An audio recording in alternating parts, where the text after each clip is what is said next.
حدثنا أبو النعمان عارم بن فضل قال حدثنا أبو عوانة عن أبي بشر عن يوسف بن ماهك عن عبد الله بن قال تخلف عنا النبي صلى الله عليه وسلم في سفرة سافرناها فأدركنا وقد أرهقتنا الصلاة ونحن نتوضأ فجعلنا نمسح على أرجلنا فنادي بأعلى صوته ويل للأعقاب من النار مرتين أو ثلاثا.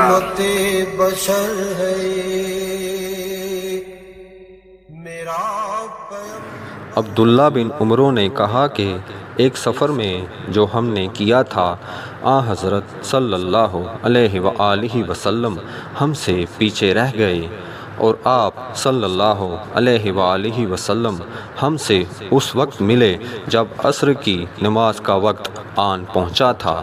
ہم جلدی جلدی وضو کر رہے تھے، پس پاؤں کو خوب دھونے کے بدل ہم یوں ہی سا دھو رہے تھے۔ یہ حال دیکھ کر آپ صلی اللہ علیہ وآلہ وسلم نے بلند آواز سے پکارا، دیکھو ایڑیوں کی خرابی دوزخ سے ہونے والی ہے۔